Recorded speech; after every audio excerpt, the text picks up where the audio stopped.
Welcome in to a Thursday edition Good pull. of the Jordy Culotta Show. I didn't even know it was Thursday. Sounded right. It is Thursday. You know what? I was grasping for straws Oh, right no, there. yeah, good pull. I was That's a great too. pull. I mean, I was I kind of wasn't sure. hoping that we land on it. It is Thursday. It is Thursday. Lizzie Some of is these here. days. Noah is here. Noah's going to shift off to class at some point this morning. Loser. Yeah, Stop bro. Especially it. on today, man, with the Oh, rain. No not chance. even raining right now. So surprised that they didn't cancel. Yesterday? Or today. That's Some of the scenes coming out roads. from LSU, man. I mean, boats, cars underwater. It's rough. Sheesh. I mean, some areas of town were dry yesterday. Katie is here. No carpool for the Queen this morning. No carpool today. Pulling that thing off. The only day it's not raining in the morning. Ah. It's coming. Don't you worry about it. Coming up this morning, I'm trying to hold the rain off. First day of flag football season. No way we get it in? No way we get it I in? don't 0% think you're gonna chance. get it. 0%? Ooh, 0%. 0%. I'll take. All right. 2 games, 6:30, 7:30. Zero Not game. one? Yeah, I Wow. don't think you're gonna have a game at that time. Unless y'all want to buy in, just hop into the, let's get slippery out here. Yeah. Slippery when wet, Oh. just like it says right behind you. Good Okay. promo. It's the Yeah, Bible, there you go. Mister. Good save. God. Not in the shot. Megan making Do money. this. Megan making money coming up here at 8:15 this morning. We'll talk to her about some of the games coming up this weekend, who she's going to play. Alabama is the favorite going into the Swamp this weekend as they'll tee off against Florida. That'll be a 2:30 game on CBS.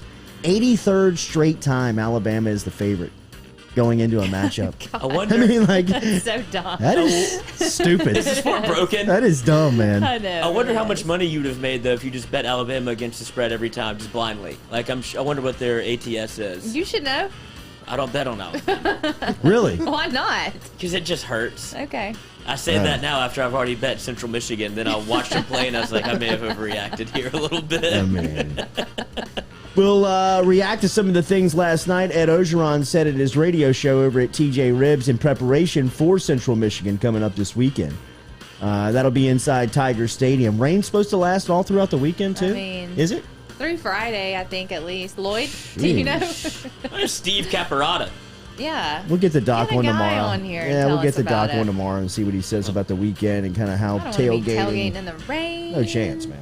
If you don't No want to chance. talk to Steve, it is, according to the Apple weather, 70% on Friday, 60% on Saturday, Yeah. 60% on Sunday, and a lot of 60s, 60% on Monday, and A lot 60% of on 60s. Tuesday. Golly, He ain't playing no flag football for the year. What is the deal? What's going on down here? All right, we'll talk to Nick Underhill also at 8:30 this morning. Nick will be in talking to New Orleans Saints. Saints traveling this weekend to Carolina.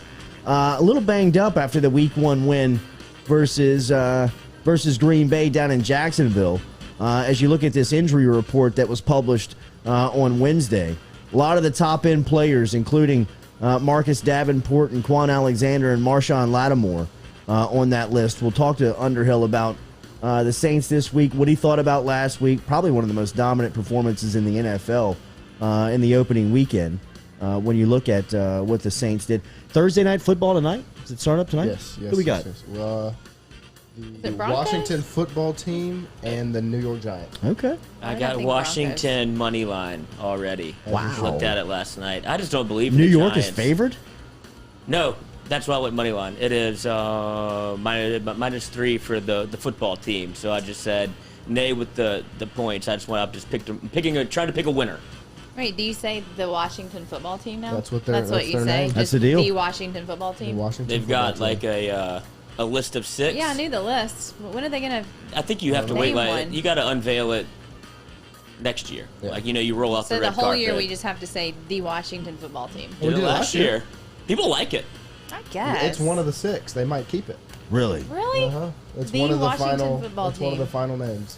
No. I think the emphasis is to keep the colors, right? I mean, they want to make sure and keep Yeah. what the brand has always been, and a new name could really throw that off. I mean, if you rebrand with a totally different mascot, Yeah. I mean, you would almost have to overhaul your entire look, right?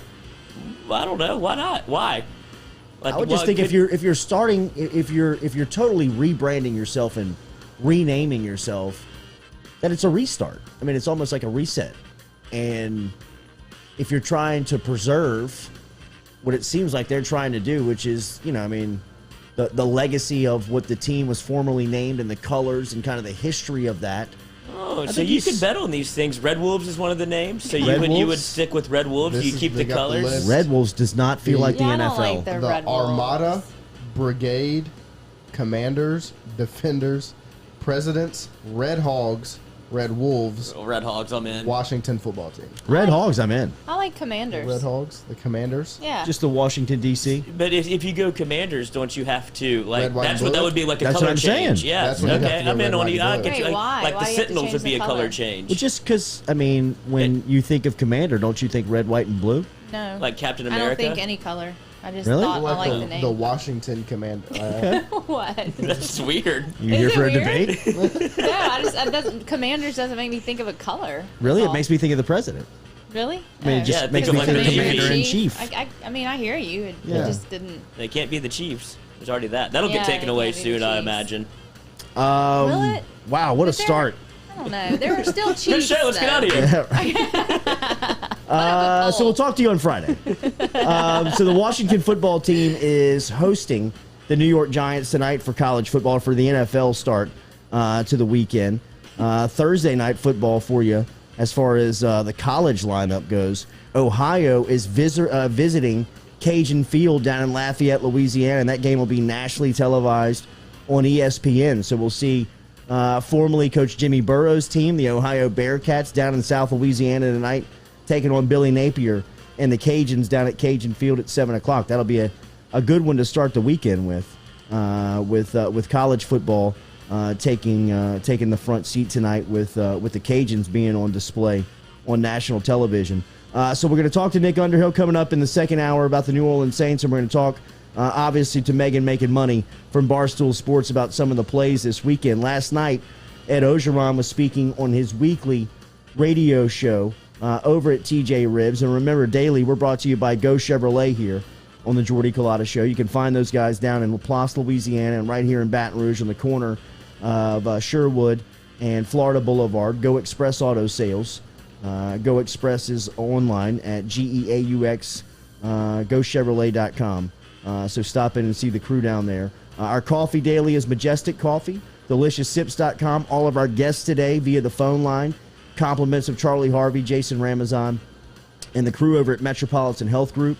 Real Doctors, Real Solutions. Our official spice is Papa Earl's, 30% less sodium than the competition. Pick it up locally anywhere.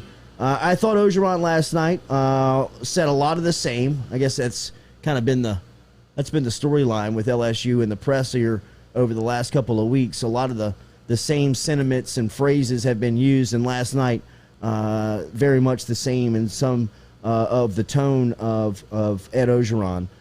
He did remark yesterday that it looks like some more of the offensive line is going to miss this week of action versus Central Michigan.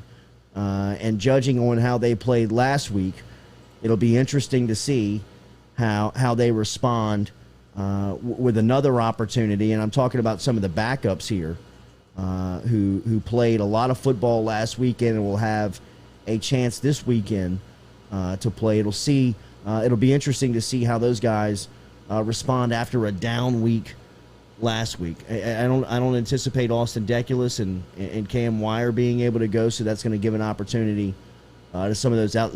Last week we saw Xavier Hill. Anthony Bradford was in there. I don't know the status of Bradford right now. He hasn't been in there. Austin Deculus is still out for injury. Deculus is still out, and it sounds like when he talks about Deculus that there's some concern he could be out next week versus Really? Mississippi State. I didn't know it was that bad of an injury. I don't think that people really Know what it envisioned it is. that bad. Yeah. And the more you hear him talk about Deculus, they could be just giving him some rest here before conference play too. That would be my first thought, is they're trying to get everybody ready for conference play because Yeah. they think they can. I'd imagine you think you can sneak by both McNeese and Central Michigan in a perfect world and then get everybody back. Like, let's get fully Yeah. healthy. Yeah. Because they haven't played together since week one. Yeah. And so I'd imagine if you could roll the whole team back, not that they're, I mean, it's not the strength of your team, but it'd be nice to have all five starters back. No, without question. And I think that it seems like that's the emphasis this week because you kind of catch the tone like if it was a conference game, they could go, but they need another week of rest, so they'll be on the shelf until Mississippi State. That does put some pressure back on this offensive line from this weekend, going into this weekend after the way that they performed versus McNeese. They need a bounce-back game. They need some confidence going into conference play, and specifically we mentioned that that even those guys that were missing the reps, Deculus, Chasen Hines last weekend, Cam Wire, was just as crucial as developing that depth and those backup guys of them not being on the field. You know, you really want these guys to get these reps. Like Lloyd said, the first time this will, next weekend, hopefully versus Mississippi State, will be the first time that they've all been together since the opening weekend versus UCLA. And that chemistry is key when you talk about the unit and the group of an offensive line. Just understanding and playing along, playing alongside one another, I think, just goes a long way. And for them to miss 2 weeks of reps, you wonder how that'll set them back. But it just does give an opportunity to some of these guys that are going to be backups and some of the depth building on the offensive line that they're going to have. At some point over the conference schedule, throughout the back end of September and throughout October and November, you're going to have some more guys step up on the offensive line and be able to play at a high level. And right now is when these guys, guys that'll get these opportunities to play, much like they did last weekend, will have to sharpen that skill, man, to be ready, but to understand what game speed feels like and what it's like to play under the lights of a full capacity Tiger Stadium. So is Nussmeier going to play? I don't know. I don't know if he liked any not Nussmeier. I don't think Coach O's trying to put that flame out because I think he fed Robin Coliseum did. He fed the people to the Lions, and that's all they want to see now. Yeah. Because of what Nussmeier did and how it flashed, and that's what everybody thinks. Like they want to see that backup quarterback's most popular guy in the room all the time. Right. But I want to ask you this: do you think Coach O has had Mississippi State circled since last year? Because if you track the tenure back to 2020, that's almost when his downfall kind of started. And if he's in his brain, maybe if we can get this right against Mississippi State, I can kind of win the room back and show everybody, hey, look, this is what happened last year, but this year we kind of righted the ship, and Mississippi State could be that turning point for him. Possibly, because he's a big revenge game guy. Well, things got so bad last season for him after Mississippi State that I don't even know that you can look at Mississippi State and say that this is the revenge game, right? I mean, like, this is almost the thing that kind of got it going for you in the snowballing downhill that last year, especially in the beginning of the season, was. But I think if you turn on the film of that Mississippi State game, I mean, Mike Leach and Mississippi State just beat you with backyard football. I mean, you gifted that game to them. You couldn't get out of a man-to-man defense. You didn't know what you were doing as far as covering the crossers. And, I mean, like Leach said in the postgame, they ran 5 plays all day. I mean, it wasn't as if, like, they schemed them up and beat them. I mean, they just went into LSU's backyard, and, I mean, LSU gifted that. I mean, I'm not discounting what Mississippi State did. It was just they were very unprepared. I mean, for a team that had a while in preparation, you knew it's no secret who Mike Leach is.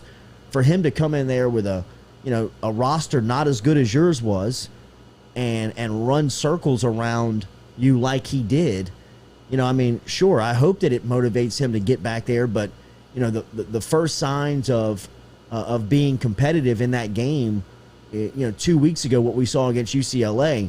If Mike Leach sees Chip Kelly being able to run crossers on him in 2021, he's got to be almost frothing at the mouth to get LSU to Starkville next weekend and see how he can scheme and cut them up. I mean, if he's saying to himself, I got to imagine in his coach's office, these cats still can't cover a crosser? Right. I mean, they're still stuck on these principles in which we just chopped them up last season. I mean, if they're still struggling to do this, then I got something for you.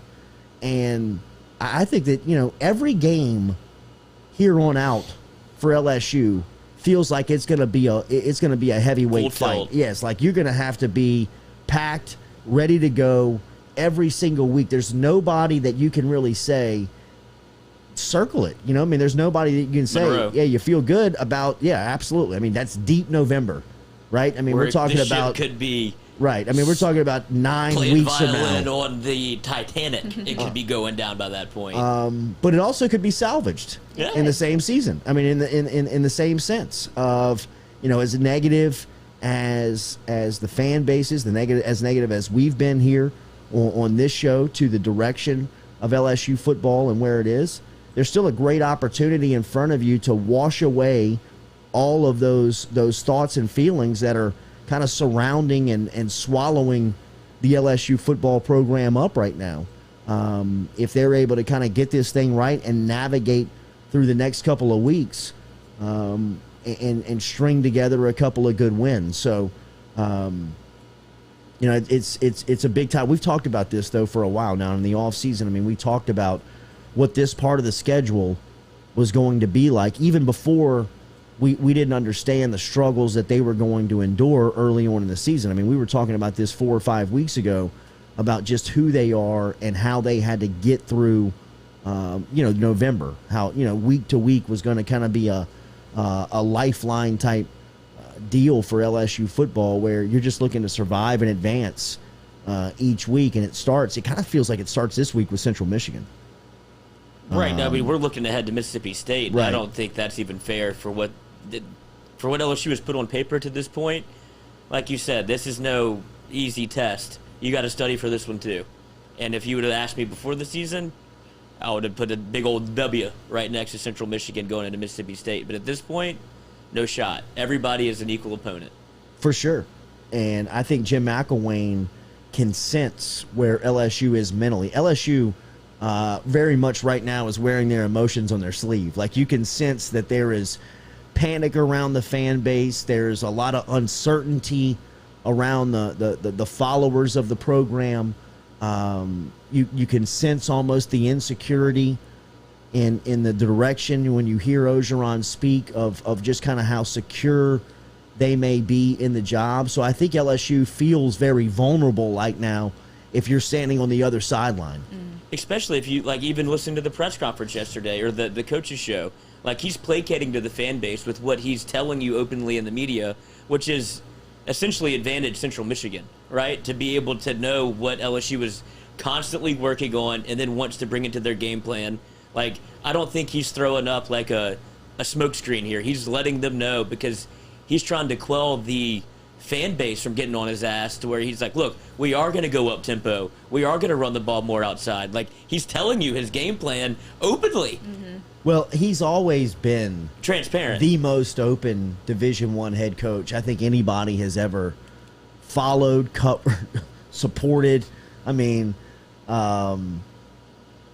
It's emotional in I mean, he's always told you his game plan. I told you about the guy that's on LSU staff now, who was formerly at Georgia, said they used to listen to all the weekly interviews. I mean, like, they would go back and listen to his radio show, a weekly interview, because he was bound to tell you something, right? Like, he was going to tell you who was playing, who wasn't playing. Like last night on his radio show, he says, we look over to the sidelines on offense too much. We're trying to get the perfect play every time. Our young coordinator is learning and calling plays, but sometimes you just got to call a play and go. You're going to see a lot of hurry-up offense this week. So, I mean, if I'm Central Michigan, I'm saying at least publicly, like, look out. Heads up. Here's You know a new what I mean? install for let's this. Like, let's be prepared for some hurry-up stuff, because right now they're a little they're uncomfortable with how they feel, and they want to speed things up. So, I mean, that to me was a great example of, it just gives you a little insight. If you listen to him publicly, he's going to tell you what could change, who could play, what they're going to look like, and any time that he speaks openly. And that was a little bit of the same last night. Daily, we're brought to you by A-Bear Specialty Meats. Remember, A-Bear Specialty Meats is online. They're also located on Jefferson Highway and out in Gonzales. Stop in and see them on Highway 73. If you're looking for some tailgating needs this weekend, great ideas to pick up over there, great options to pick up over there, including the D-bone stuffed chicken that they are famous for. Stop in and see A-Bears. A-Bears. Up on Jefferson Highway though? Right now, not on Jefferson. Okay. Just on Highway 73. Okay. There's no lunch on Jefferson as well. Yes, get out to Highway 73, A-Bears over there on the Dutchtown exit, as they can take care of you. We should have some giveaways from A-Bears as our friends over there, Walt for a home Hidalgo. game, huh? Yep, and the crew. We'll tell you more about that tomorrow. Hopefully we'll have possibly some tickets if you're still looking for some for this weekend Central Michigan They game. can just tailgate stuff. Maybe We we'll should give you be able to tickets. help you out there. Is everybody going to the game? No, Yes. You're not. Yes. No, no. You going to the game? of course. No. I'll ride that thing through thick and thin, boy. Me too, Lloyd. No, I'm not saying that my No, you. That I'm you, wavering. but you're coddled by the sweets. You don't know what it's like to 100%. find a trinket in your Cracker Jack box. 100%. Maybe a couple of maggots in your ketchup. You don't have the people are behind this. I will ride until we can't ride no moss. I'll be up in there eating my cheesy garlic Yeah. bread like there's no Yeah, tomorrow. He's eating gnocchi up there. Suites or Stadium Club? Stadium Club. Yeah. What's the Stadium difference? Club. Well, the There's a suites big are like difference. sectioned off, like It's you're like a by private yourself. room, one room. See, this is how with much your, of the Right. people your I own am. food, like your food to feed 30 people. So Instead you've of never experienced 300. it. I've gone to the club for a spring game because I cannot affect the spring game in any way. But a home game, I can affect. So you've never My singular- experienced a home game like a full capacity Tiger Stadium on the club level. No. I am the home game. Are you kidding Right. me? Well, if I'm the the kids reason max out, we're I'll there. invite you. That's why your loyalty is Can't spell loyalty without Lloyd. still in the stadium. We bring Lloyd up to the suites one time, and I can promise you that loyalty is flushed down the Tiger Stadium How big are drain the bathrooms? like a tiger dog. You can the bathrooms are Everything's conducive to what you want to do, buddy. Are you going into the game though? Well, Are you going yeah. To watch? Okay, I didn't know if you did. I haven't missed a Normally. home game, and I don't know. Well, I didn't go Really? last year at all. Okay, but yeah. 2020 excluded. It has been a while since Yeah. I've not stepped foot in that place. Wow. Nice, You Lloyd. got to. Anything else last night Ogeron said that stood out to anybody? I thought that the hurry up attack, you're not going to get anything from him. Anything that you can really debate, talk about from his radio show. I mean, a lot of that stuff is planted questions and served up. Somebody snuck in there. Somebody snuck through this call screener and got through and asked Got a a piece question. of his ass. Somebody got in there and asked him about the long-winded calls and how they can't get it. That was actually what spurred the hurry up Yeah.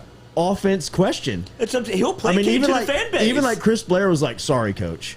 Like he told the call screener that he was going to talk about the offense and third down, and obviously he's not. Even that's dicey if you're the screener. Exactly. To You be see, like, you see how much they're put on the screener on the sense of like you ask him everything he's going to talk about. that poor guy's. I mean, I've probably- been in that position before Me where you're too. like, and I'm like, he wants to talk about the running back. So no, go in more. Who does he want to talk about specifically? Where does he? I'm like, I mean, and you could if anybody with good BS can get past a call screener. That's what I was thinking You know last what I time I was mean? listening to it. I was like, if I really wanted a question answered, I Absolutely. could give them, you just got to serve up Put one Max on question. the phone. Yes. Right. You You know, serve like- up one question.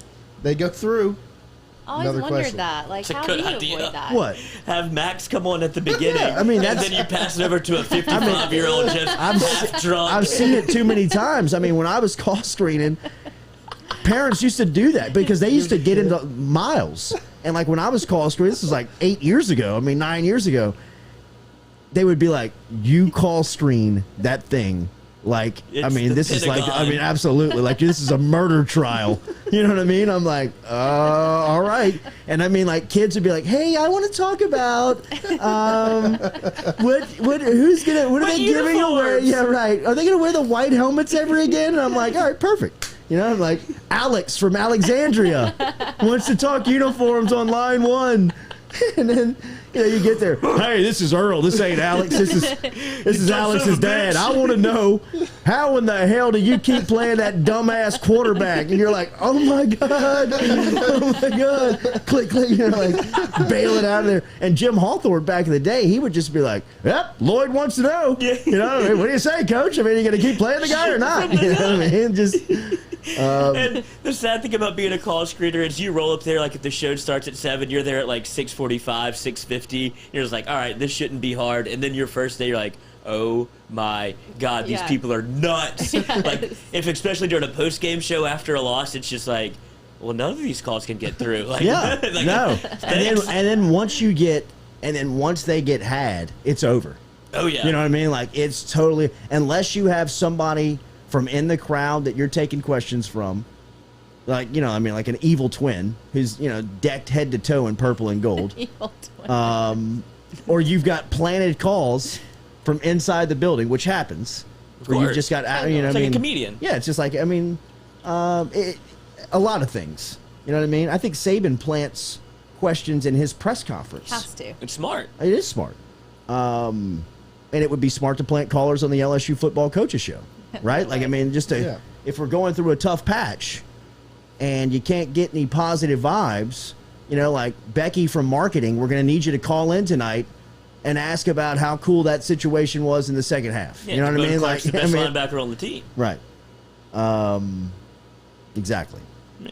I mean, that was a take last night. Yeah, I mean, Yeah. he served it up for him. That was an open take last Do night. you call or do you submit, like, in writing your You could do questions? both. Okay. Yeah, can I'd tweet imagine it now. out, Now you in can- 2021, you should be able to like digitally get your Yeah. questions. Yeah, in. you can tweet it out. You can get on the website and put it in. You can call. Yeah. all The those calls are the way if you want to, you know, Yeah. get yourself on there. Because Yeah. if you send out a tweet, they don't have to read it. But a call. Right. I'm Yes. going to call in. Speaking of calls, We have the capability of we're, calls. we're there. Do we have a phone number?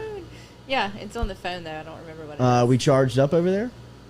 I mean, I'd almost like to workshop this on Ooh, air on right air. now. Yeah, why not? Ooh, I mean, right here? just put it Jump out into there. The deep end. Just I put like it out Oh, we there. gotta I like set it I like up. Oh, Lord. Oh, let me go. Well, I just got it 5 minutes ago. Lloyd. I didn't even know how to turn it on. She gave me an iPhone 15. I did. I It just was like, handed you the I have box. an iPhone 7. I still have the jack where you put your headphones in. Oh, my God. So- Still a Wow. headphone jack? Yeah, yeah. Oh, With just the Lloyd. needle, Just the needle. I won't even get rid of that thing. They're going to have Damn. to pry it out of my cold, dead hands. Yeah. which I think is the best headphone. I was such an AirPod guy for about 8 months. Too frisky, dude. They're easy to lose. They're too easy to lose.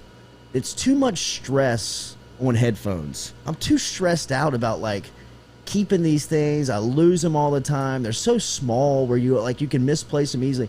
The best headphone that Apple's ever produced is the direct line Yeah, into the I mean, phone.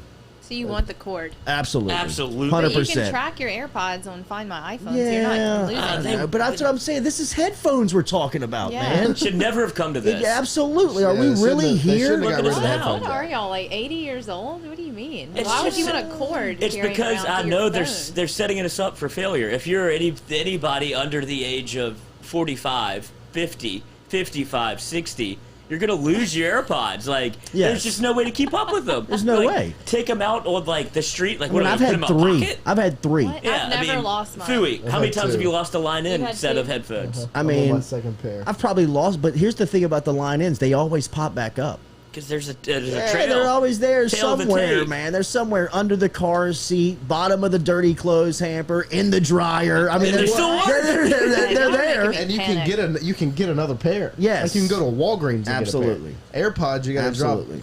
$300 just to. Unbelievable, dude. I'm over the AirPods, bro. Jeez, I thought the alright. AirPods was. I mean, really, and I was a huge advocate early on. Are you AirPods? Yeah, I love them. Really? Yeah. I mean, I like them. No, I know. What's I- with the cord? miss I get the having loyalty. I miss I get the having the loyalty. headphone jack. I do They too. shouldn't have got I rid of would that. just like the option.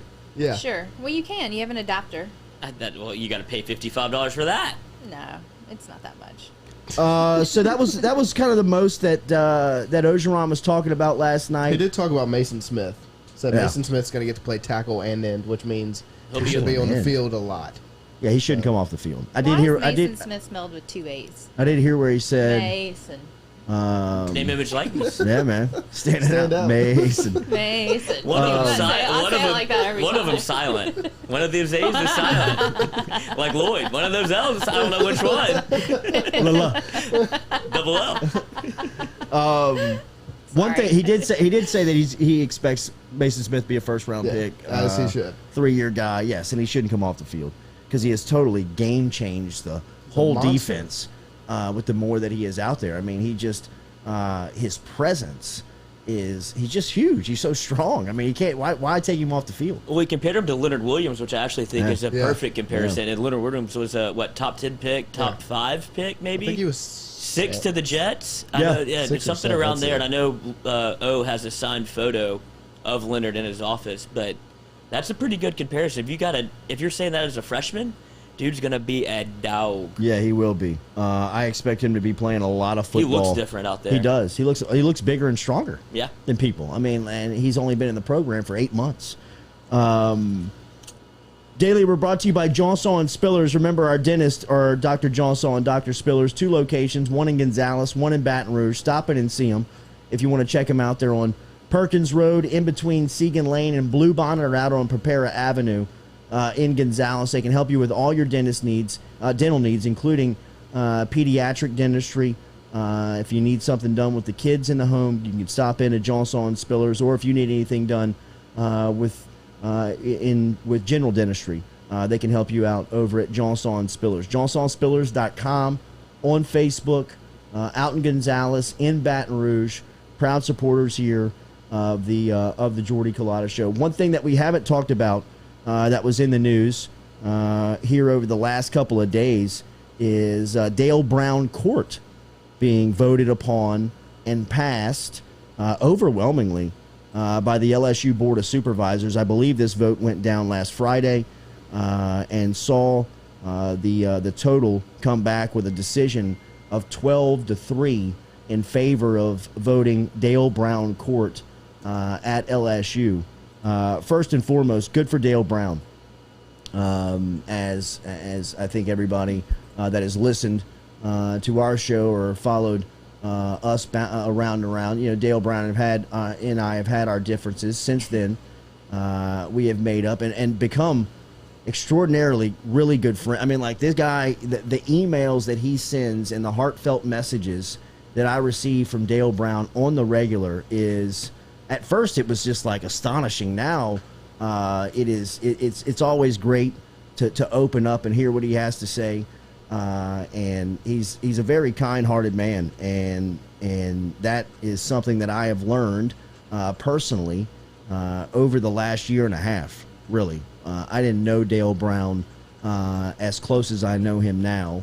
And look, I know that there is a difference of opinion, and I have shared mine many a times when we've talked about Dale in the past, when talking about his relationship with the LSU basketball program currently. And whatever it is, it is. But what we can't deny is the 25 years that he spent in Baton Rouge, and what he meant to the culture, the community, the athletic department, the university, and the state of Louisiana during that time. And he made a enormous impact on the state, and the way that we watched basketball, and the way that we felt about basketball. And I still tell you to this day that my most favorite athlete that has ever come through LSU, really the first athlete that I gripped onto and fell in love with sports through his skill and through his talent, was Mahmoud Abdul-Rauf, formerly Chris Jackson. He was Chris Jackson when he was here at LSU. In fact, that's him right here over my right shoulder, sitting in the dungeon when he was at LSU, with a signed picture, which is one of my most prized possessions here at the UDL. And that recruiting story and a lot of that stuff is now just folklore and myth and legendary tales, but they all go back to Dale Brown, and they all a lot of the memories for my generation and the kids growing up of going to Dale Brown basketball camp and going into the PMAC when it was absolutely flooded with people and deafening with sound, was because of the teams that Dale Brown brought to LSU. Did he win as much as you probably want him to? No. Did he go to as many Final Fours as you want him to go to? No. Did he have a lot more players than he experienced success? Yes. Does he really deserve to have the court named after him? It's debatable on people that you ask, but it was voted upon last week, and it was a 12-3 pass by the Board of Supervisors, and it's going to happen. I know. What's up with the 3? Like, why not? Why not? Why wouldn't it be unanimous? And I think that there was a real big pushback from Sue Gunner. Mm-hmm. the Sue Gunner effect on LSU women's basketball was probably as comparable as what Dale Brown's impact was on men's basketball. It was just much more public. Yeah. The game was much more accepted than it is now. And Sue Gunner still deserves a ton of credit and a ton of praise for what she has done for the overall LSU basketball program, not just the women's program. I mean, she was the head coach here when they got Simone Augustus.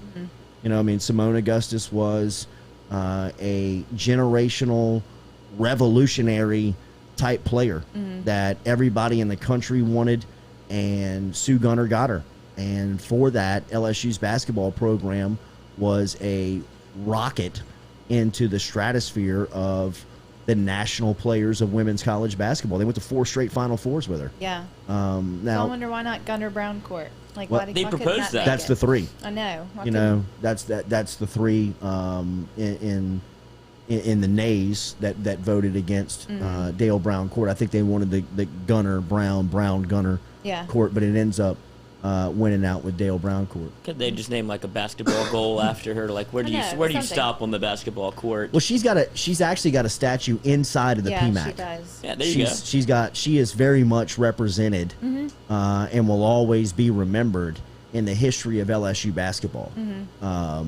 So I don't think that there is a possibility of her being forgotten. I think that people just wanted the due respect of. I mean, there's a lot of debate within that community on how you treat LSU basketball. I mean, that was one thing that I've learned over the past couple of weeks and just kind of paying attention to this. There's a lot of debate inside that room on Pistol Pete having a statue. Think about it. The place is named after him, and there's people within that community, within that board, that are still fighting back on putting a statue of him outside of the building. This Dale Brown Court issue obviously was something that has been debated now for a decade. I mean, really, this has gone back and forth in the public as far as just the overall debate of it for the better part of 10 years. I mean, the Shaquille O'Neal statue was a huge thing. It's the politics of state universities is all I can bring from it. All I can say from the people that I talk to, and just the little bit that I have access to up there. It's just very bureaucratic. Who's on this committee? What's the LSU Board of Supervisors? It's governor appointed positions, and really it's swayed this year because guys like Collis Temple, who played for Dale Brown, you saw the quotes, are on that board, and was very loud with his voice on how and when it should happen. But that's the Dale Brown supporters, the Tim Brandos, the Collis Temples, the Ricky Blantons, those people that played for him, know him, were alongside of him, are as ferocious and passionate about their fight than anything that I've ever seen, really.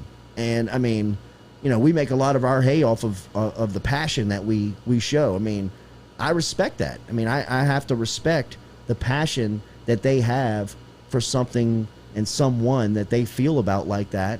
And, it had to be a really, really good day and good time now for all those people. I mean, I saw, even a good friend of ours, John Brady, was even speaking in support for Dale Brown Court last Friday. I mean, that situation alone should be a great testament of either letting things go, moving on, or having the ability to repair and rehab relationships. Because for the majority of John Brady's time at LSU, Dale Brown and Coach Brady were, just at each other's head, at each other's throat. John Brady felt very passionate and very was pissed off with the way that the program was left to him, with the scholarship limitations, the reputation of the program and where it was, the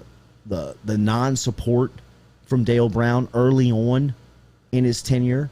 And there's some things that John Brady will tell you now that he could have done better and could have done differently. He was very young when he had just got the job. He was a little insecure about being, you know, 4th or 5th on the list at the time, but knew he had a great opportunity and was just trying to survive. I mean, that guy was just trying to make sure that he got the program back up and operating and that he could, you know, successfully be a coach at the SEC level. I don't think that, you know, he had really the aspiration to go that high in the sport. I don't think he thought that he could get that type of job at the time. So that there were a lot of, you know, there was a lot of bad blood between those two early on, and even throughout, you know, some of the successful days of John Brady's basketball tenure at LSU. I mean, some of the Final Fours and Western Division championships and Coach of the Year and Players of the Years and Freshman of the Years. I mean, Dale Brown, for as heavy of a legacy as he cast on the basketball program, you rarely saw him during that time. You rarely saw his face, his figure, his you know, just his support. And the way that those two guys have come together, patched up their relationship, and really are friends. Like, I mean, we went to that. We went to the Shining Stars, the Shooting Stars basketball camp in the middle of the summer in July over at Sports Academy that Brock Cantro put on. That had everybody there. Collis Temple, all the Temples were there. Garrett, Collis, CT3, Rudy Macklin was there. Wayne Sims was there. Skylar Mays was there. I'm talking about basketball guys from every generation was in the Sports Academy that day. John Brady went and picked up Dale Brown that morning at his house, drove him over to the Sports Academy where Dale Brown delivered the opening speech of the camp. Brady put him back in the car, made sure he shook everybody's hand, took pictures with everybody, and drove him back to his house. And those two guys got lunch together. I mean, it's just a real, genuine relationship now, and comes from a place where it started off very rocky. And so, you know, I don't even know how I got off on telling that story, but I think it goes to show the growth of how this thing has kind of budded into now it is Dale Brown Court. You know, I mean, I thought a lot of people for a lot of time, including myself, you know, I mean, don't let me point fingers at other people. I mean, I was a loudmouth into a microphone that was telling people how I felt about Dale Brown. Some things right, some things wrong. But, you know, at the end of the day, there were some things that, you know, I didn't know what I was talking about. And, well, it's not like you were the only one that thought it was maybe a controversial take, you know? You weren't exactly alone in that camp. But I'm shocked at how slow the wheels move on stuff like this, because like you said, they've been bureaucracy, Lloyd. Politics. I mean, it exists, man. To vote. I don't know how any of it goes. Yes, I mean, then I mean, just the sticky ways of bureaucracy, man, and how just foggy and tainted Gross. It can become in a state university where positions are appointed by governors, and there's agendas, and there is ego, and there is debts that have to be paid. Just there is, it's disgusting. Just favors everywhere. It is disgusting. It is absolutely disgusting in the way that it operates. But if you know how to play the game, which, you know, I mean, people like Collis Temple and Dale Brown and those guys understand the politics and the bureaucracy of LSU and how it works. I mean, it's so we're here, man. It's gonna happen. I don't know how. Did they announce when it's gonna happen? Will it be announced for this season? I would imagine it's. I mean, I was gonna say I'd imagine it's very easy to do that, but here we are with no Joe Burrow statue. Apparently, they don't want a Pistol Pete statue. Like, where's Simone Augustus's statue? So I don't know why these things take so long. So I'm hard pressed to say, yeah, when he could just get his little signature and put it on the court. Like, that seems very easy to do. But I guess you could sell it, you know, advertise it, you know, a multitude of things behind the scenes. Yeah. This debate became so hot. This topic became so inflamed that they brought it to the legislative session. I mean, this was a session debate and topic that they voted upon at the legislative stature of our state. And once that happened a couple of months ago, I think everybody saw the writing on the wall that this was going to happen. But I mean, you had people coming up to the state capitol, like, that's an open forum. That was the first thing that I remember learning when I was a lobbyist, like thinking like, wow, this thing's so open. Like you forget, you could just walk up in there and be like, I got something to say. Yeah. I'm a person with the vote. Absolutely. And people like you yesterday were coming up to the state capitol during this debate and, arguing the players that have come through LSU with no national championships and the lack of Final Fours and some of the recruiting violations and some of the relationship status with the NCAA it was as heated and spirited of a debate that Capitol Hill had seen with a subject that was 30 years old. You know what I mean? He retired in 97. It's took forever. It's unbelievable, right? He's almost been retired as long as he was here, as he was the coach. He was the coach for 25 years. And I guess if you're them, I don't want to beat the topic into the ground, but is this not the perfect time to release it when LSU football is in shambles? This is something that you could just sneak right on through. Make the announcement. The people that are mad at it are probably just more upset with football at this point. So it's a great Friday news dump. If you were to talk about how you really do a press release, all right, nobody's gonna see this. Yeah. It's probably not making headlines as if you had announced it the week before LSU basketball played a game. Mm-hmm. To give you an idea of how bureaucratic and political it is up there, have you heard a peep about Joe Burrow's statue? No. Is that unbelievable? Yeah, does that seem like the biggest layup for LSU as far as a PR move could be? Has it ever been discussed yet? Has it been brought up yet? I don't know that behind closed doors, but usually things that happen behind closed doors down here get let out into the public. So you would know if they were talking about a Burrow statue. Yeah, it wouldn't be the only thing erect when that thing goes up. That's what I'm talking about. Yeah, you know what it. People would be strike while the iron's hot. Exactly. And what are you waiting on? We're gonna wait like Billy Cannon in 50 years. We're gonna put the thing up. It is maddening that they are even that this is even up for debate. What pose do we use? Can he come? Can he come to the game? I would put him kind of pointing at the back of the burrow. On the teammate's shoulders with his tongue out. Or this one. Yeah, or this one. The ring. That one would be great. Then you put a ring on there. No way it lasts. Oh, you just put a CZ that thing. Second hour, we're going to talk to Nick Underhill from New Orleans Football. We'll get his thoughts on the New Orleans Saints going into Week 2. They got a matchup versus Carolina. We'll ask you about the Saints' health coming out of Week 1 versus Green Bay. A lot of injuries on the injury report yesterday, including Marcus Davenport. We knew about Marshawn Lattimore and the thumb injury last week. We'll ask him about the extension to Lattimore and what that means in-house for New Orleans. Also, Megan making money coming up here at 8:15 this morning, where we'll get a look at the gambling docket, at the playing docket this weekend. Some of the games that are jumping out to Megan as it gets going tonight. Ohio down in Louisiana, down in Lafayette, taking on the Cajuns at Cajun Field. That'll be on ESPN. Then on the NFL side, we've got the Washington football team hosting the New York Giants for Thursday night football in the NFL. We'll ask Megan who she likes there at 8:15 this morning. New quarterback for the Redskins. For the football team. For the Washington team. Shoot. Yeah. The Washington football team. I just saw a picture of him and it went, nostalgia hit. That's our guy that played late in the season last year. Love that guy. Ride him. Love him, bro. Love him. Fitzpatrick got knocked out last weekend. Hip dislocation. That was a bad looking hit. That was, and you could see him on the ground screaming in agony, get off of me. Came out of socket, dude. God. The Tua injury, the Bo Jackson injury. Yes. Pop that thing back in. Oof. It's meant to go in. It's a socket. I know, but it's like a puzzle piece. Yeah, it just fits right in there. God, that would suck. Yeah. The sound of it. Especially being the him sound of it at his age. Oh, I'm sure he heard somebody something. Was down on the Tua field at Mississippi State. Was on the Alabama sideline that he was running towards and said it sounded like a shotgun blast going off. Oh, that gives me chills. And they were when they got there, they thought that it was his nose, because if you remember, he broke his nose on that play too.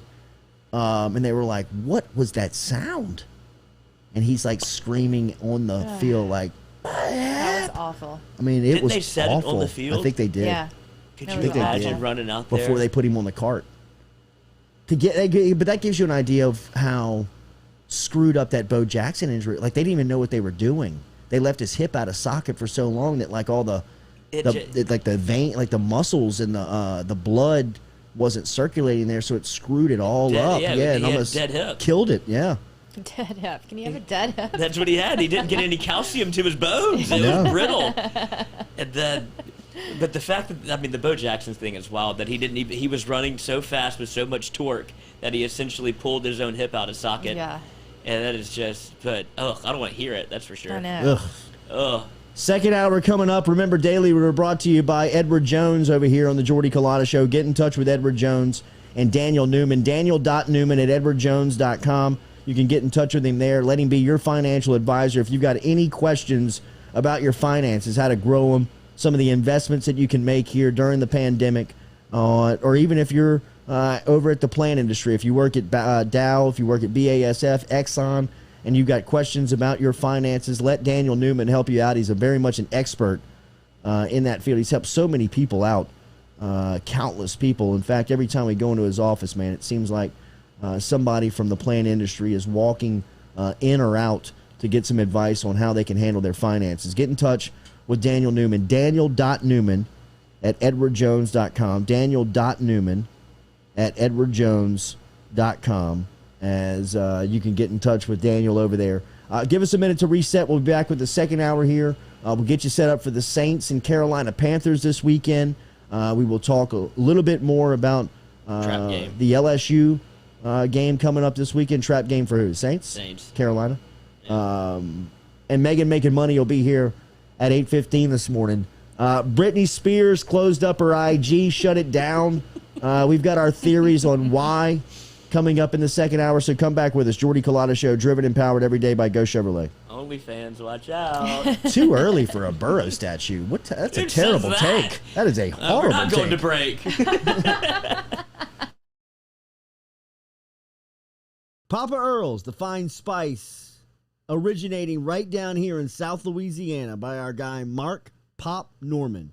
Developed it back in 2018 and won Amazon's Newcomer of the Year in 2019. They pride themselves in having 30% less salt and sodium than the leading brands at the same price point. You can find them locally. Look for Papa Earl's at Rouse's, Calandro's, Mathern's, High Neighbor, and more. True Blue Water, true hydration at its finest. Right now, you're only a few minutes away from getting your 5-gallon water delivered to you, just like we are over here at the UDL. All you got to do is log on to truebluewater.com. That's TRU, bluewater.com. The website's fantastic over at truebluewater.com. You can get your service and find out how quick it is. You can schedule a delivery, even hop on the billing system right there at truebluewater.com. TRU, bluewater.com. Go Chevrolet is proud to announce Go Express Auto Sales, the new used car lot located in the capital city of Baton Rouge, Louisiana at 11522 Florida Boulevard. Go Express Auto Sales is online at goexpressautosales.com, or you can search them on Facebook and social media at Go Express Auto Sales, the newest addition to the family of Go Chevrolet. Remember, Go Chevrolet is located down in LaPlace, Louisiana, but now welcoming aboard Go Express, the new used car lot located in Baton Rouge, Louisiana at 11522 Florida Boulevard. True Blue Water, true hydration at its finest. Right now, you're only a few minutes away from getting your 5-gallon water delivered to you, just like we are over here at the UDL. All you got to do is log on to truebluewater.com. That's TRU, bluewater.com. The website's fantastic over at truebluewater.com. You can get your service and find out how quick it is. You can schedule a delivery, even hop on the billing system right there at truebluewater.com. TRU, bluewater.com.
Welcome back here to the Jordy Culotta Show, live here on this Thursday morning, a wet and soggy Thursday morning for you here down in the capital city. Stick around here. In a couple of minutes, we will talk to Megan Making Money from Barstool Sports, and we will also talk to Nick Underhill from New Orleans.football coming up at 8:30 this morning. We will talk to Underhill about this weekend's matchup versus the Carolina Panthers and how New Orleans can stay hot after a Week 1 finish down there in Jacksonville where they rolled Green Bay 38-3. Our resident meteorologist here on the Jordy Culotta Show is the best in the business, as Dr. Steve Caparato from over at WAFB. He warned us about Hurricane Ida a couple of weeks back.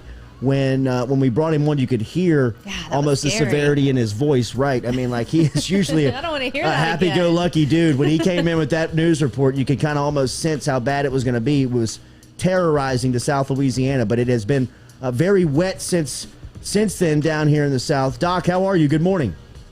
Doing all right. You know, all things considered, I'm high and dry, so I can't complain. You mentioned how bad Ida was going to be. You saw the trackings. You saw you saw the reports coming in, and as we said, we heard it in your voice that morning that you warned us. Now the aftermath. Somebody in your position. How devastating was Ida? And just from a meteorological standpoint, just from what you do from a weather standpoint, how bad was it? I know that's a big word. That's a hard one to Sorry. get out. No, I mean, it really has. You know, it's been difficult to watch, and I still think a lot of people. You know, I haven't even had a chance to get down into like Terrebonne, Lafourche parishes. You know, I want to get down there and put my own eyes on it directly because. You know, usually with these things, you don't really fully grasp the impact until you actually get your eyes on it directly. Video never does it justice, but you hear the stories of how bad it is in those hardest hit areas. And then, you know, even farther inland in places like especially the eastern half of Livingston Parish and Tangipahoa Parish. And so it gives you an idea, really bad for our neighbors. And it was bad enough around Baton Rouge, but if not for that little jog to the right, it would have been a lot worse around Baton Rouge as well. So we're kind of fortunate. But I certainly lived it. We had 3 different sets of sort of hurricane evacuees stay at our house in the days afterwards. So, yeah, it's been rough. You can follow Dr. Caparato on Twitter at SteveWAFB. Of course, he's over there on the morning show, and he is the best. All right, tell us what we're looking at now, because it feels like it has not stopped raining here over the past 40 days. I feel like we need an arc to get out of the UDL this morning. What's going on? Yeah, it's not just 40 days. I get the reference, but it's been months. You know, it really started back in the spring. It's just never let up. I showed a graphic this morning at the airport in Baton Rouge. We're at 71 inches of rain for the year. Normal for an entire year is just under 62 inches. So we still got 3.5 months to go. We're already about 10 inches beyond. For the point through September 15th, we have a 25-inch surplus of rain right now in Baton Rouge. So it's been ridiculous. And then you look at what happened yesterday, where it's especially bad kind of around LSU. Yeah. If you looked at it on a regional, you mentioned my Twitter account. If you want to go back, anybody wants to go back and look at my feed from yesterday evening, I kind of showed it was awful luck for parts of Baton Rouge yesterday. The vast majority of southeast Louisiana yesterday didn't get that much rain, got probably under an inch. It just happened right over Baton Rouge, a little bit of Livingston Parish and near Prairieville too, but real isolated stuff where we got 3, 4, 5 inches of rain, and that's why we had the problems. It's been so wet, and you put that on top of it. And so that's kind of the concern going forward. We've got good rain chances today, right on through the weekend. Any given day, it's not going to be widespread heavy rain, but it's just where do we get these little pockets where you get the 2, 3, 4 inches of rain? That's where we'll continue to have some issues. You mentioned your Twitter account. I thought you were talking about the frog that was seeking shelter inside your home. Man, that was just the icing on the cake. I'm getting ready to go to sleep last night, and my wife's like, "Look, there's a frog on the wall by the front door." I don't even know how it got in the house, where it came from, but it just felt like it was taunting me. It evolved from a tadpole to a frog in your home. When the frogs have had enough and said, "I'm headed inside," Let you know me it's in. bad. When an amphibian doesn't want the water anymore. Speaking of taunting, what's an early report for Tiger Stadium and tailgaters this weekend? Yeah, so unfortunately during the day Saturday, it's good rain chances are going to continue. So be ready to dodge some raindrops now. As we get into the evening, rain chances should be diminishing. I can't say it's going to be dry, but the best going forward, we've already got a few showers around this morning, but basically today through the weekend, it's going to get a little more typical in that most of the rain's going to come down during the afternoon hours. So that's Saturday. Good rain chances during the afternoon and then kind of diminishing as we get into the evening. Any chance for traction flag football this evening? Of course. There's always a chance, right? Right. But the weather report? I mean, are we playing on turf out there? No, or? it's natural. It's natural grass. Okay, yeah. I mean, Hey, if 22 show up. Yeah. it's going to be wet one way or another, whether it's raining or just the turf's going to be, or the field's going to be wet, but it'll be wet. Thank you as always for checking in with us. Have a great weekend. We'll be touching base soon. All right, you guys have a good weekend too. Thank you. Yes, sir. There he is, Dr. Steve Caparato, checking in there Well, technology. on the new phone People People system. are like, what are Let y'all us so know. excited about? Oh, I just nice. worked. We plugged a phone in. I mean, he did this huge setup for Dr. Caparata, and if the payoff was Oh, him not God. talking back, Yeah. I was over I was here. a nervous Me wreck. too. Sweating. I was a nervous like, oh my wreck. God, I have no idea if this is gonna work or not. I could feel the sweat beads beating Well, up. you were filibustering, you just made it I know. bigger and bigger and bigger, and I was like, The best in the business. the Italiano, my paisan. And then just silence. Yes. Is there really debate on whether the Joe Burrow statue could go up right now? There's no way that there are people within the LSU community that would think that it would be too early. I there's mean, no pushback. I would have been okay putting it up of January of 2020. Could have put that thing up during the A&M game, and I'd have been fine with it. I mean, if he wanted to throw the curtain back off of it when he beat Alabama, I'd have been okay with it. I mean, He would have been the only one that was shocked. He was like, "Is this that big of a deal?" there's no Like, way yeah, that Joe. there is a debate on this, right? No, it's There's always gonna be a first debate. ballot Hall of Famer. Like, there's no debate. It's there. Who is it that Derek Jeter had the one vote against him, and he made like a big deal at his Hall of Fame speech? He's like, "This is for that one writer that said I shouldn't be first ballot." Like, there's always that one guy, but it's hard pressed to find it in Baton Rouge. It's the one guy in the chat. Unbelievable to think that somebody would really be against decorating and memorializing Joe Burrow. Cigar? You know that cigar boy. Well, who was the last Heisman winner to come out of LSU? Billy Cannon, the only. So Technically- there's a statue, right? Technically, Yeah. Tyrann Where is Mathieu. It's kind of on the, what is that, the East Side Walk Up? Yep. Yeah. It's the okay. East Side Walk Up, kind of like that, where it's Yeah, got yeah, all yeah. the SEC champs. It's Yeah. got all the All-Americans, which is a cool little area. It is a cool It should be area. celebrated. You know what else more. is a cool little area with all of the bowl descriptions on the, is it the south end zone? Is that the new expansion? Yes. The new expanded yeah, side. Yeah, it has all. Yeah. Where it's got all the bowls and it's an explanation of the bowl, who played well. I think that all of that stuff has been a really nice facelift to the outside of Tiger Stadium. Something that when It's like an exhibit almost. just recognizing the greats that have come through there. I mean, there's been so many great teams and great players and memories that people can just walk up on and say, "Oh yeah, look at that 1977 Sun Bowl game that you just made it totally forgot about." And even like outside the locker room, decorating all the players who have won the individual awards. I mean, you've got Glenn Dorsey and Patrick Peterson and Tyrann Mathieu and Josh Reed and Billy Cannon and Jerry Stovall and Burt Jones and I mean all of them. Tommy Casanova, Wendell Davis. I mean everybody who has won anything individually here is put up out there. Joe Burrow, Jamar Chase. I mean, they're all out there. So Billy Cannon's statue was unveiled in 2018. Yeah, but see, the Cannon situation is It's different. a lot like Yeah. Dale Brown. I know that's different, but still, it's that's a different in long the time. sense of, yes, there was a little bit of Dale Brown in there, but I mean, there was a lot of debate and Cannon's relationship with LSU went through a rough patch. There was just underlying circumstances to getting that done. Right. Did it need to get done? Yes, it absolutely had to get done. Thank goodness.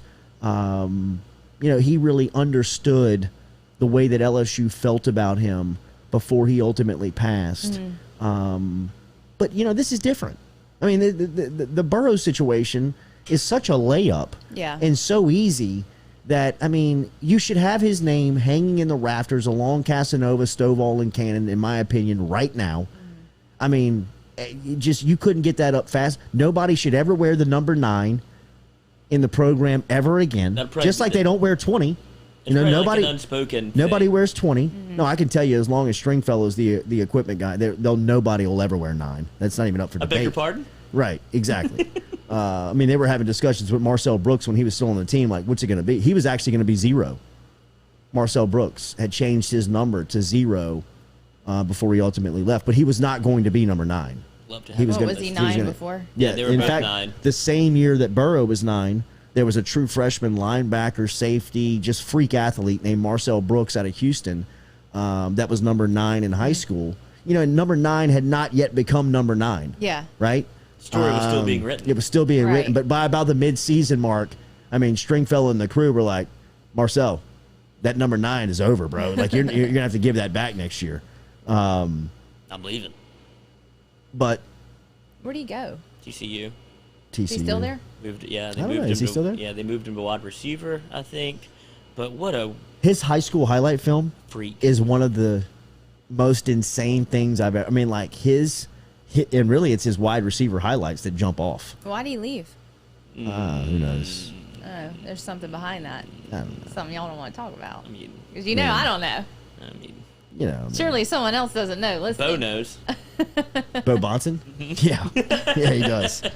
It's so frustrating because imagine Marcel Brooks on this team. It's such a game changer. Gosh. And he was in the right position in Dave Aranda's defense. That's where he should have been. He would have been a first round draft pick. He's almost too athletic for his own good. Like, to be able to move around and play that many different positions. Like Jacoby Stevens. Jacoby Stevens is the example. I think he's more athletic than Jacoby. I think so too. And he's just that. Let me look up what he's done. Dave Aranda. Don't y'all miss him? Should call him again. Sounds and of get a little silence. that. Yes. This rain, Dave Aranda. A communication expert. I mean, that's his background. To go from that To- to Bo Pelini. To is a me, disaster. the coaching background, like you look at like what some of these guys graduate in, like what they study in college, and it's always interesting to me. Like, there's a lot of there's a lot of business administration. There's a lot of what am I trying to say when the study of the brain, psychology. Yeah. There's a lot of psychology majors. Yeah, that makes sense. In there, and Aranda, I remember him telling us, we were driving to a Tiger tour with him. This is before he had ever coached a game at LSU, and he was the new defensive coordinator. And we were driving him down to Lafayette to go speak to a big room down there of boosters, and he was telling us that he thinks, because we were talking about that, like, kind of what did you study? What was your area of focus? And he said that he believes that all coaches have to need some sense of communication background, just because of the diverse people that you communicate with, for as many groups, for as many sections, for as many demographics as you speak to. And he gave almost like a synopsis, like it was a 45-minute ride to Lafayette. He probably spoke on it for 35 minutes. Wow. Of just the importance of being able to communicate. And he wasn't the guy that you would anticipate to really push that message, right? Like, because he doesn't seem like this forward-thinking communicator. Yeah. But really, the entire time you're talking to him, he's almost like breaking you down on how best to get whatever he needs out of you, right? I mean, like, that's how he was explaining it from a coaching standpoint. You know, some guys you coddle, some guys you motivate, some guys you F you, some guys you don't talk to. Yeah. You know what I mean? It just, all the different types of ways that he looks at communicating with his players, I always thought was a underlying piece of Aranda's success that may not be, it may not be praised, but it may not even be known. Just because he doesn't seem like he would be the guy. Yeah, he doesn't. That's, I mean, even remember when we brought Kim Mulkey on, and we were like, "What do you think about your new football coach?" And this is when we were back when we were back on the radio, but like he had just gotten the job at Baylor, and it was like the last question, and we were like, "Coach Mulkey, what do you think about y'all's new football coach?" And she's like, "I just don't get it. I don't understand. He don't talk to anybody. I mean, how the hell do you function if you don't even speak? You know, like, I mean, in her own ways, you know." And had everybody laughing, right? But and then like we after her getting to know him, she's like, "Oh wow, I mean, he's a scientist. His brain is just like growing. Yes, and his head will be 10 times the size by 6 months from now. It's just so much information in that big brain of his. Yeah. And the way he speaks, he's so deliberate and paused and measured, and it's just like, God, you're so much smarter than I am. Right. Like when you listen to him talk, and it's so casually just dropping great information, and it can seem boring to some, but it's just he's very measured, and that's the way he speaks, and it gets through to the players. It does. Because they're like, how could I not believe this guy? Especially when you get him on a whiteboard, they're probably like, oh my God, I'm gonna feast. Aranda gets the players because he shows you how I'm gonna make you a star, money. Really, I'm gonna make you a high round draft. This is what you do well. I'm gonna put you in the position to do it. Exactly.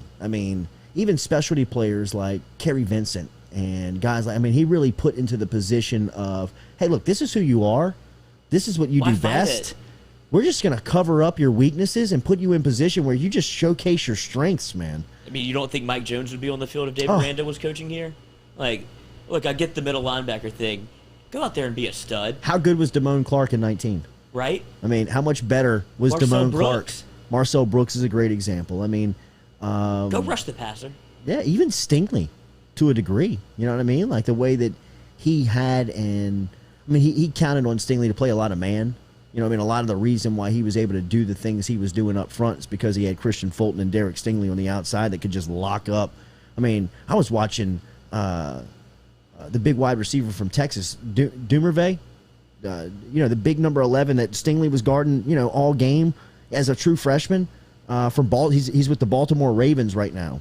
I mean, that guy he's returning punts in the NFL, and Derek Stingley is a true freshman. Shut that cat down. I mean, just shutting down in his second game as a college football player. I mean, that gave Aranda the luxury of being able to kind of do what he wanted to do. Well, look at this. The roster is almost the same makeup now. Now you have two. It's the same thing. Yeah. LSU it should. I mean, Rick's might be better than Fulton. Right. And if Dave Aranda, you could be able to run essentially the same defense. How do you not just run it back to the tape of 2019 and be like, we could just do this? Like, just scout every play that you think would work against your upcoming opponent. Be like, look, this is the formula. But they're so,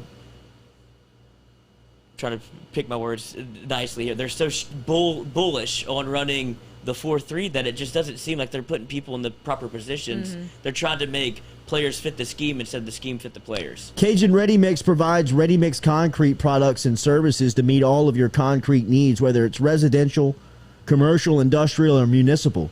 You can get in touch with Cajun Ready Mix today, where they've got 9 plants in the greater Baton Rouge area, which means they can get your concrete to you on time, and all your deliveries will be completed to the exact specifications. High-quality products, grade A equipment, clear safety standards over at Cajun Ready Mix Concrete. CajunRMC.com. Get in touch. Bradley Cairo, Ryan Heck, the entire crew over there. When we come back, we'll have Megan Making Money stopping by here. We'll talk New Orleans Saints 15 minutes from now with Nick Underhill from NewOrleans.football, best site in the game covering the Saints. Make sure you are subscribed over there and are a member with Nick Underhill's site at NewOrleans.football. Next, we get a couple of plays from Megan Making Money here on the Jordy Culotta Show. Driven and powered every day by Go Chevrolet.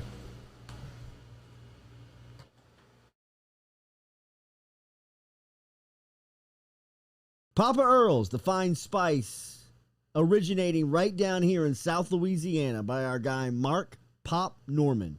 Developed it back in 2018 and won Amazon's Newcomer of the Year in 2019. They pride themselves in having 30% less salt and sodium than the leading brands at the same price point. You can find them locally. Look for Papa Earl's at Rouse's, Calandro's, Mathern's, High Neighbor, and more.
Stick around. We'll talk with the Saints insider, Nick Underhill, coming up here at 8:30 this morning. We'll get the latest on New Orleans, where they are from an injury standpoint, heading in to a matchup versus Carolina this weekend. Megan making money is over at Barstool Sports, tearing the game up. Did you see the latest from Barstool's Joey Molinaro, the Nick Saban impression? The latest is unbelievable. Maybe his best work. Oh, they put up on a tee for him. All right. Yeah, so good. Check it out over at Barstool Sports. Megan's over there as well, giving you inside picks as we'll talk to her a little bit about the NFL. Speaking of Saban and Bama, good morning. How are you? 83rd straight week that they are the favorites. They're going into the Swamp this weekend, favored over Dan Mullen and Florida. As somebody who looks at this stuff and looks at the lines and plays the games, how do you interpret that with Alabama being favored again? If it were any other school, I would probably look at it a lot harder, but it's Alabama, and I believe Dan Mullen is like 18 when he's a 14-point underdog. So I'm just not thinking twice about this. Also, that Dan Mullen number could be completely wrong, but I know the 2 is right, and I know he's a loser. That's right. That's why you come on the show. Dan's a loser. So I'm not thinking twice about Alabama. I'm laying the 14. I know a lot of people are gonna take that 14 and even 14 and a half in some places, but I mean, Bama is so profitable. You could bet on them against the spread all year long and end up ahead. I just don't think twice about Alabama. That's my take on it personally. It opened at 15.5. You mentioned that it's dipped down to 14.5 in some services. I've seen it at 14 in other spots as well. Do you encourage that strategy to young bettors? Like, hey, just find a team and ride them. I wouldn't say like I encourage that strategy. I feel like everyone needs to kind of find their own way to go about looking at games and betting games, especially because you want everyone, especially the younger people, to do it responsibly. So yes, I would say, yeah, like if you want to stick to one team and just like get used to a year of betting, Alabama during football season is a great team to bet on. However, if you want to say you're a Mississippi State fan, you're not going to want to hunker down on Mississippi State and bet them all year long. Most of the time, you're not going to end up profitable. So I would say to the young bettors, do your research, take your time. Don't hunker down. But if you were to hunker down, Bama is the team that you want. Washington football team hosting the New York Giants tonight in the NFL to get that weekend going. Who do you like from the NFL standpoint this weekend? So last week I said that the Chargers offense would be too strong to completely be shut down by the football team, and I was right. This week, I think it's going to be the opposite. I think the Washington football team's defense is going to be way too much for Daniel Jones and the Giants. I like this Washington football team better just from the coaching staff down. I know Daniel Jones has had the football team's number in the past, but Ron Rivera had a tough year last year. I mean, he had cancer, he had COVID, it was his first year with the football team. So I think things are going to be different this year, and I like the football team I actually brought it down to the 3. I like a lot of games this weekend, a lot of favorites, and they're all at like 3.5. So I brought this one down to the 3 at -120. Oh, nice. Are you betting when you're looking at NFL? Is it a lot like baseball? Are you looking at the quarterbacks like you look at the pitchers? Or are you looking at matchups like you explained that last one here with Washington? I'm looking at both. I mean, example, Washington, you had Fitzmagic go down last week and have Heineke come in. And look, I feel like him. I don't want to say him and Daniel Jones are the same caliber, but I mean, Heineke's not a bad quarterback, and that defense is just absolutely crazy. So in that instance, I'm not really looking at quarterback. I'm looking at how much better the defense is than I believe the Giants' offense is. Other spots, of course, I'm looking at the quarterback. Example, if you go to college, I'm looking at McCall from Coastal. I love watching that kid. I bet on him, been betting on him almost every week since we've started. And last year, of course, I bet on Coastal a ton. So, yeah, I do a little bit of both. So we like Washington tonight. Where else are we looking at this weekend? I know it's going to be crazy, and it's all favorites, but I feel like the book is either a little confused or they're just baiting the hell out of me. I'm liking the Washington football team, as I said. I like the Bills at the Dolphins as a bounce back spot. I know it's hard to bounce back in Miami, but I feel like the Dolphins are just a completely different team than the Steelers as far as defense. And also, the Dolphins played the Patriots last week, and I feel like, I mean, I could name you a person that Mac Jones is throwing to on the Patriots. There's no playmakers. You know where there is playmakers? The Bills. So I like the Bills. That's at 3.5. I don't know if I'm going to buy down from that hook or not. Kind of want to just because it's in Miami. Miami always kind of scares me. So are they the road dog here at 3.5, or they road favorite? They're the road favorite. Wow. So Bills 3.5 at the Dolphins. I think Josh Allen there's been whispers of this Bills team all off season, Super Bowl contenders, and they did not get off to a good start, especially with a Steelers team that a lot of people kind of downplayed. But if we remember, they did go 11-0 at one point last year. I mean, the Steelers team and their defense is nasty, and Dolphins aren't super nasty. They're kind of a bend, not break, just kind of keep stuff in front of them. So yeah, I like the Bills. Another one I like is a road favorite, and that is the Rams -3.5. Oof. Matt Stafford, I think he's just an angel right now, and he's ready to play. My Also, MVP pick. I don't have a ton of trust in this Colts team yet. I know a lot of people are on that side, especially because you could have gotten the Colts at +4 earlier in the week, I believe. I like the Saints against the Panthers. I'll buy that one down from the hook. I'm super excited for Sam Darnold, but I'm even more excited for James Winston. Yeah. And I am more excited for the Saints team, and I want to go all in. I know it's a little premature, but I do like the Saints. Another team that I absolutely loved and just studded out, the Cardinals. How good they look great. with Kyler Murray and the Cardinals. And the fact that they're only pricing it at 3.5, especially versus the Vikings, who just got beat by Joe Burrow and the Bengals.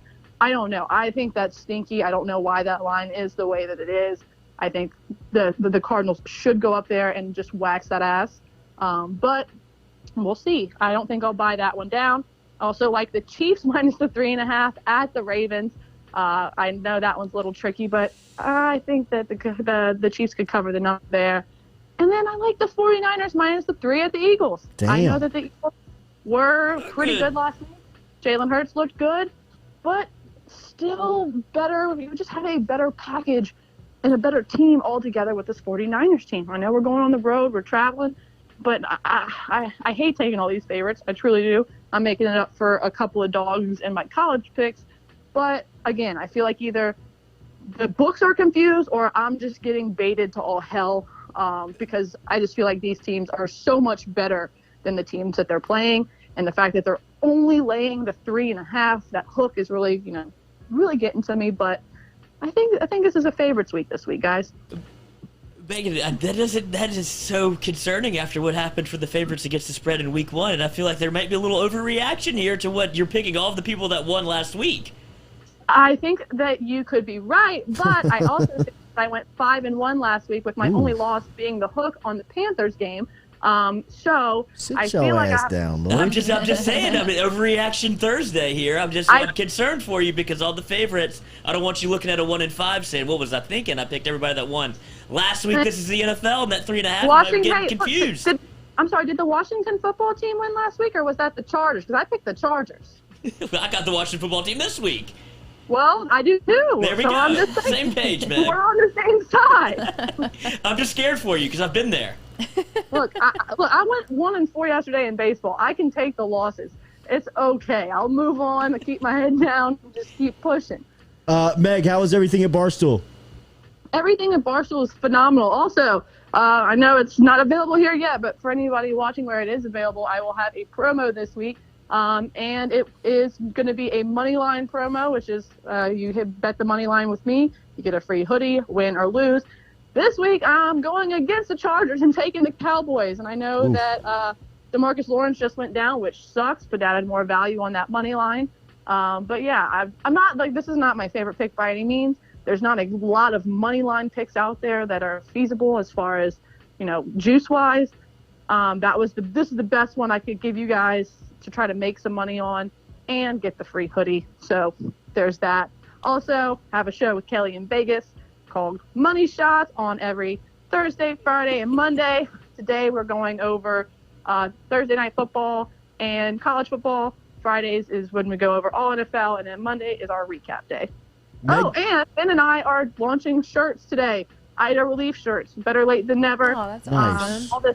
All this rain coming through has kind of put a damper on people fixing things and getting the roofs done and all that. So, little relief here and there will always help. Where share the link with us on the T-shirt, and we'll make sure and put it on our social media as well. I will. There's going to be a black and gold one and then a LSU colored one. There's absolutely 6 shirts. They're not like an Ida, like a regular hurricane relief shirt. They're just a super cool shirt. Back of them says "Back the Boot."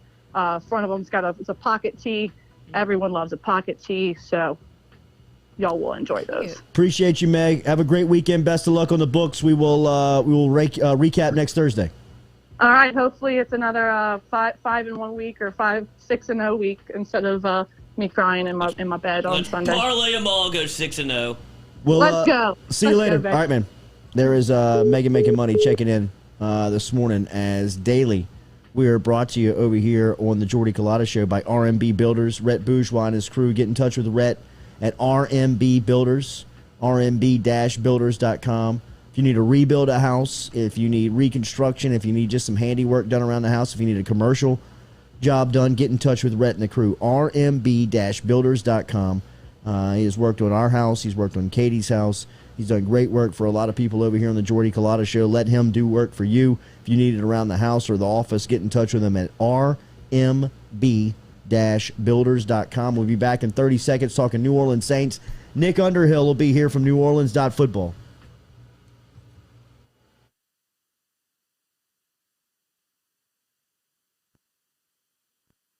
Gearing up for spring and summer down here in South Louisiana, and you want to keep your lawn maintained during these sunny seasons, get in touch with our friend Blake Abear over at Abear's Lawn Maintenance, where he says, you grow it, I mow it. 225-485-8022. 225-485-8022 is where you can find Abear's Lawn and Maintenance, the official lawn and maintenance company of the undisclosed location.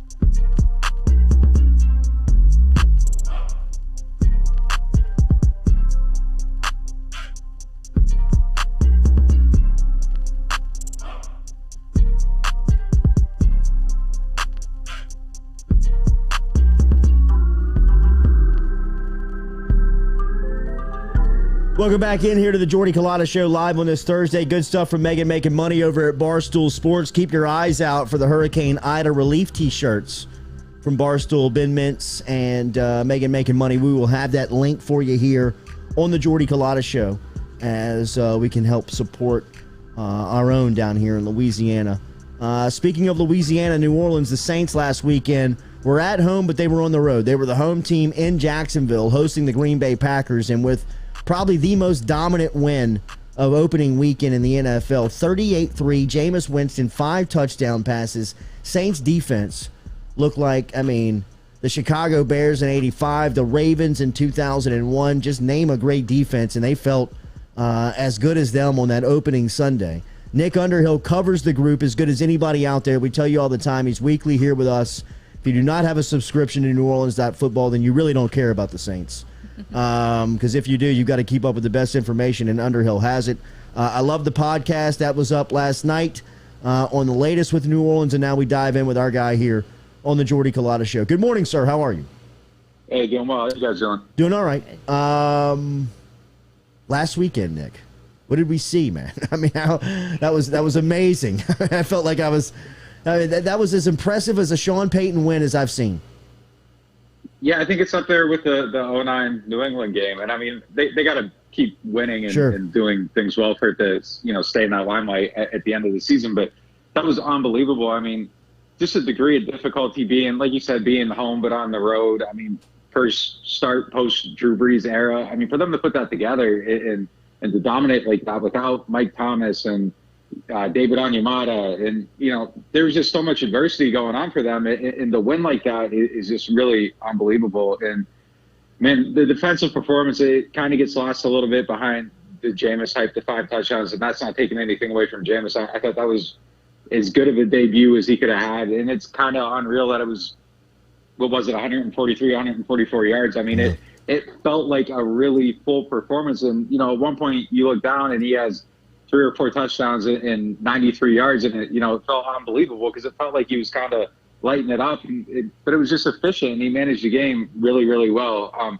But that defensive performance, I think that's the thing that gives you the most confidence going forward, because if they can play at 70% of that every week, they got a chance to win most of the games they're going to play this season if Winston isn't turning the ball over. And, we got to keep seeing it with Jameis, but I'm a believer.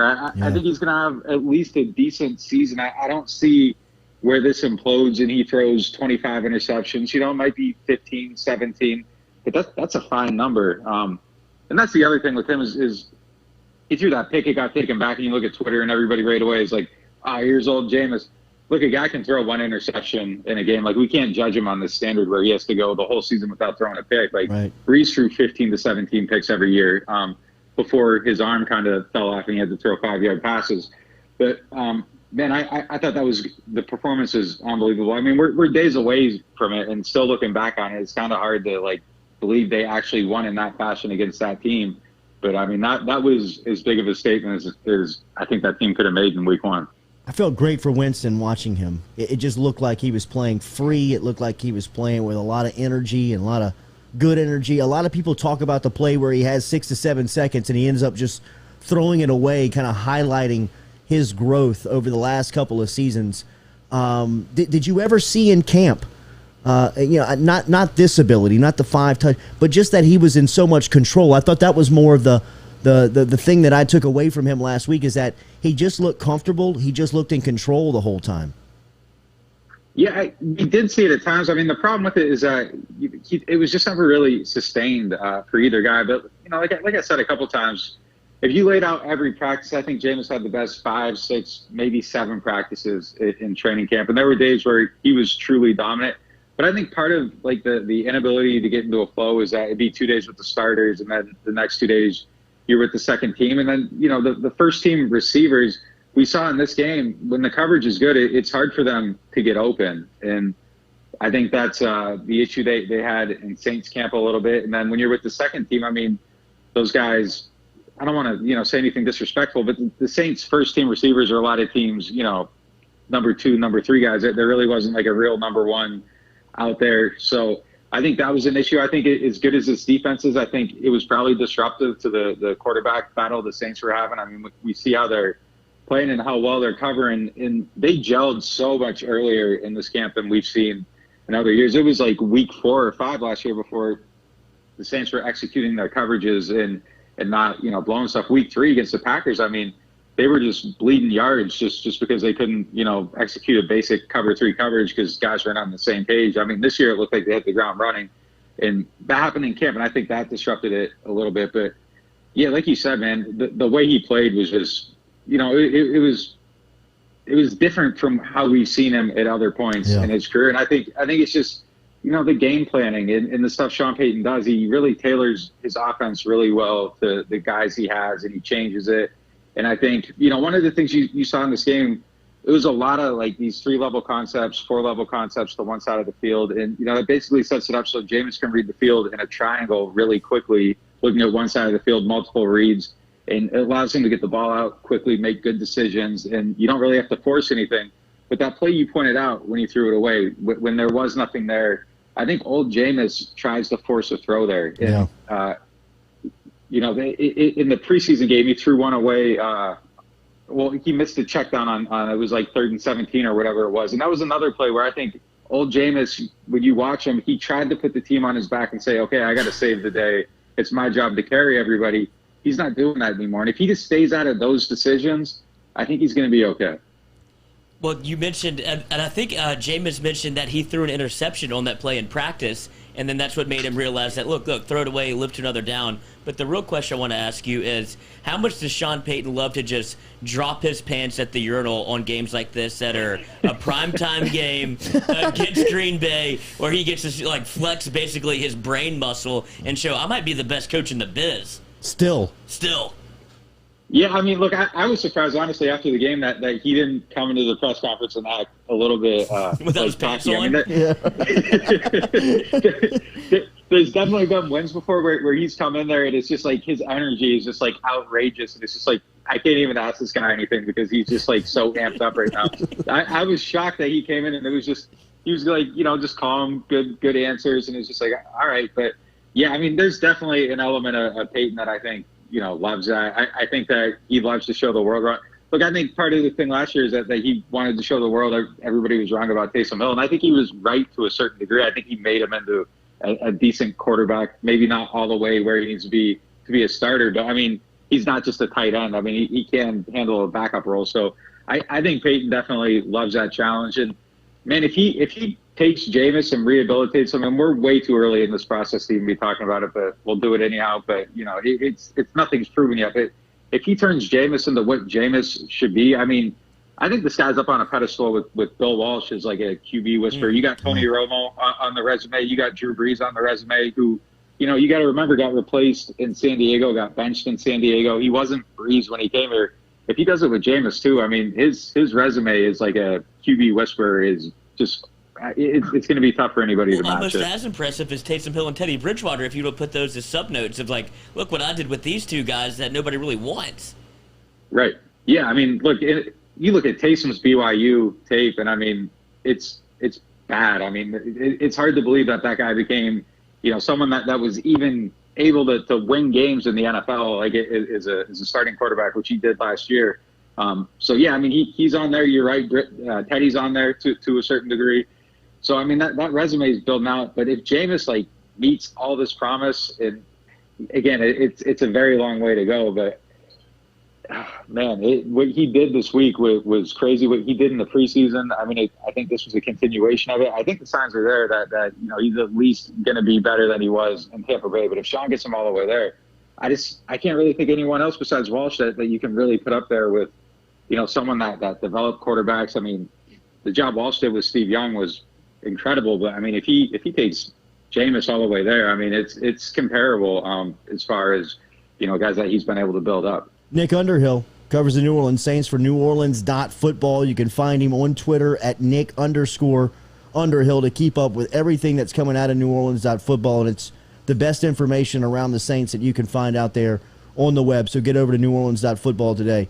The defense, their performance, I look down the list. I see that Marcus Davenport is a little banged up. Obviously, Marshawn Lattimore after last week. What is the health status of this group going in to this weekend versus Carolina? Yeah, I think Davenport's going to miss some time. I wouldn't be surprised if Lattimore misses a game or two. I mean, I guess if you desperately needed him, you could put him out there. And, I mean, he could still cover. He still covered really well after breaking the thumb against Green Bay at the end of the first half.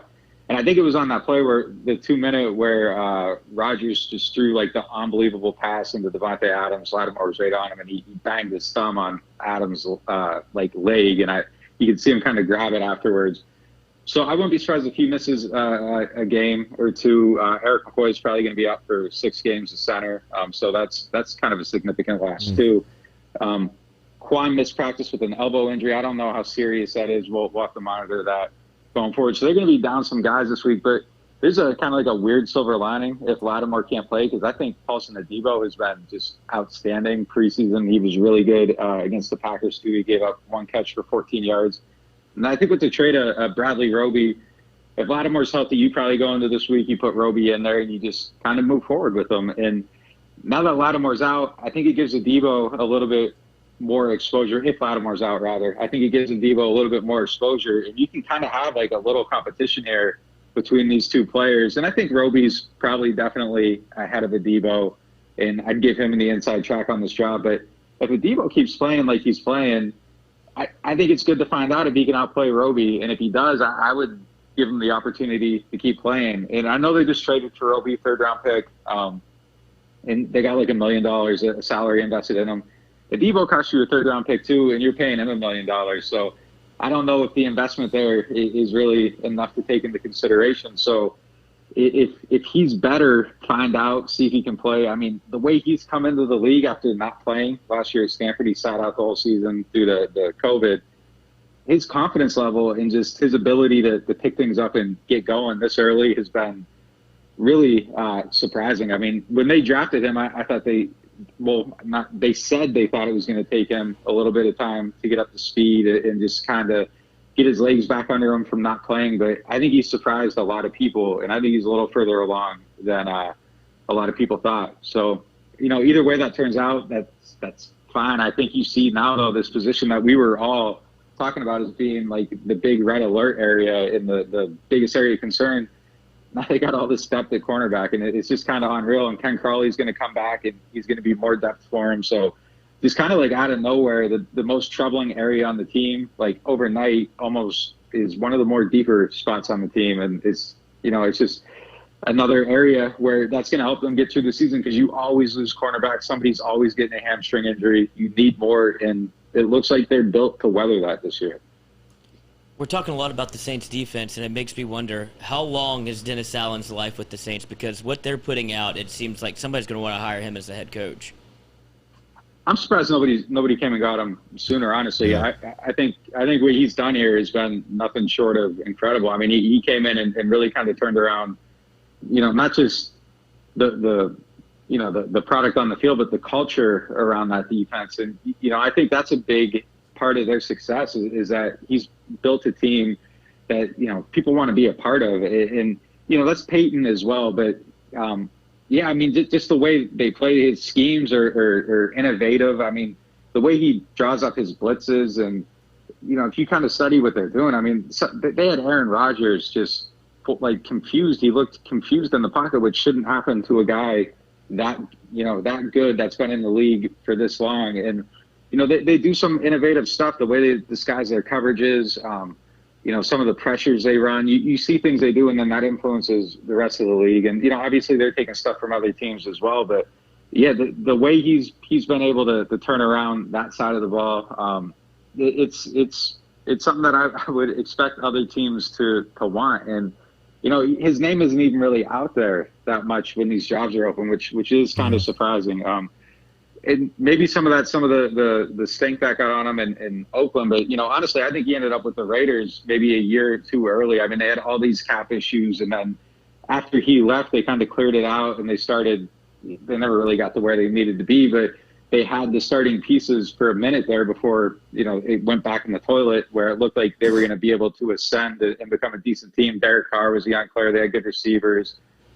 They had Mack. I mean, things kind of turned around after he left. But for whatever reason, he's never gotten another shot. And, the Jeff Ireland's the other one that's, someone's got to come and get him at some point too. It's surprising that he's still there. And their cap guy, Kai Harley, I wouldn't be surprised. He's done enough that somebody's going to have a horrible cap situation and want him to be the GM and lead it out. So, no, he saved himself some money in that cap just for himself.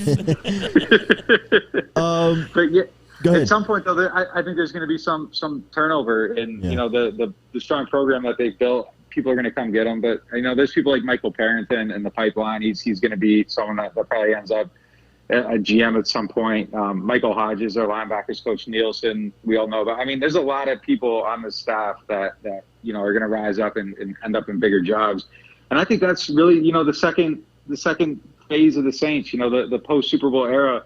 That was really the big turning point for this team, is kind of getting out those old coaches, bringing in these new coaches. And this team for a while, the Sean Payton coaching tree really didn't develop for a long time.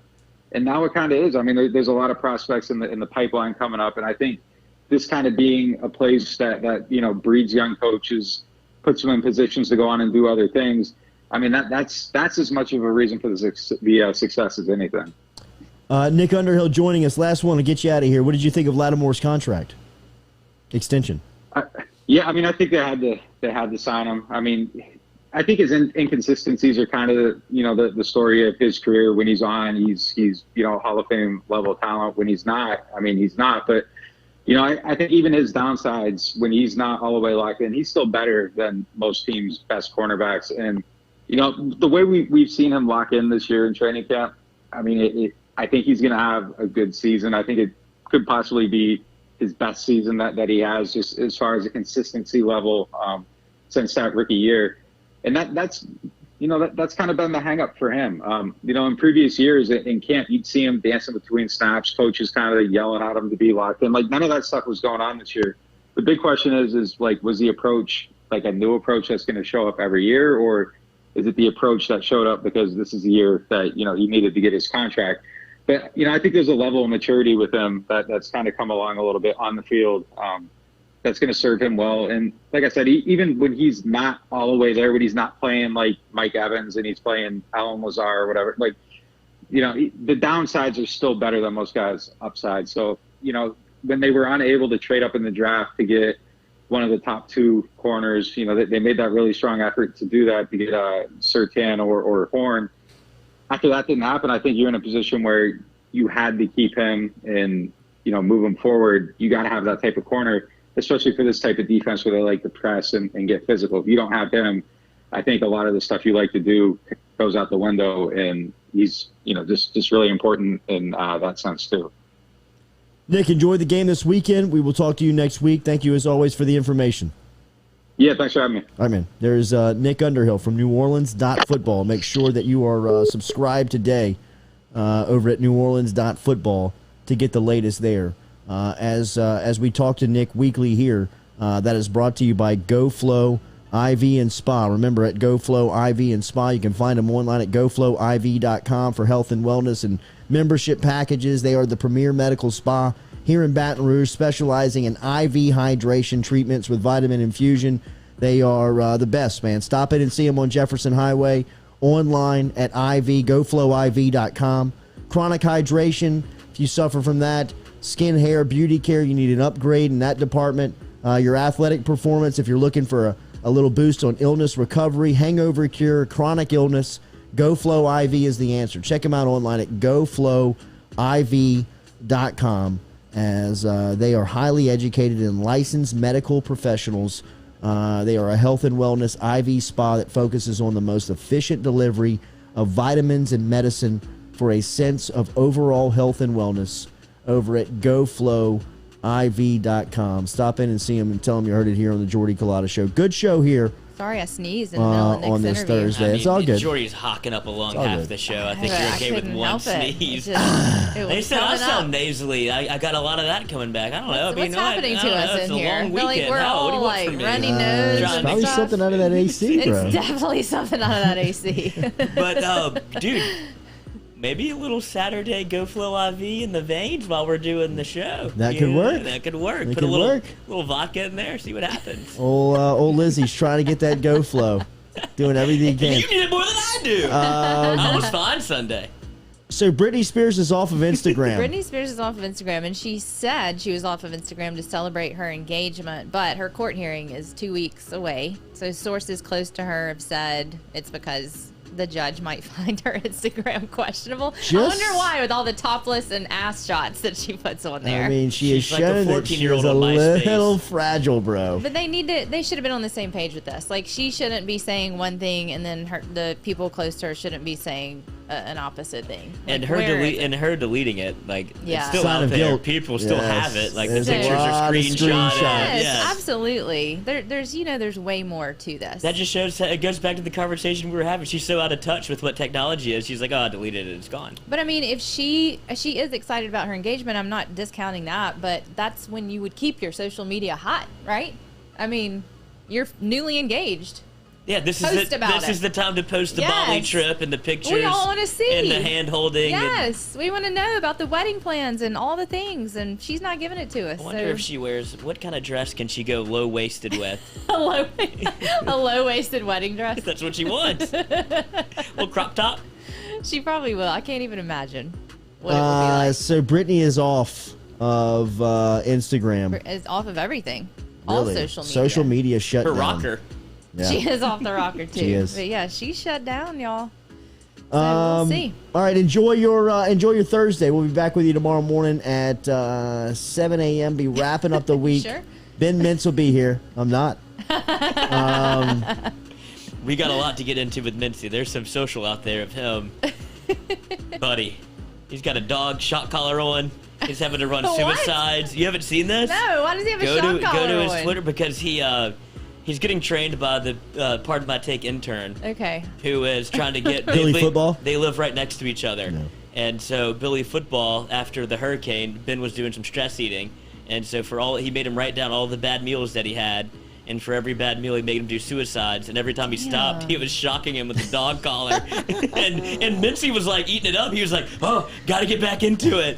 And it's hilarious video. And Mincy will do anything for some content. He It's will. just an unbelievable human being. Have you ever worn a dog shock collar? I feel No. like Only in the bedroom. Unsurprising. And I put it on myself. I felt like I'm alone. I figured he would be wearing the shot collar. Power bottom. Enjoy your Thursday. We're back with you tomorrow morning at 7 a.m. Stop in and see Go Chevrolet and tell them you heard it here on the Jordy Culotta Show. Fantasy name's always on top. Thank you.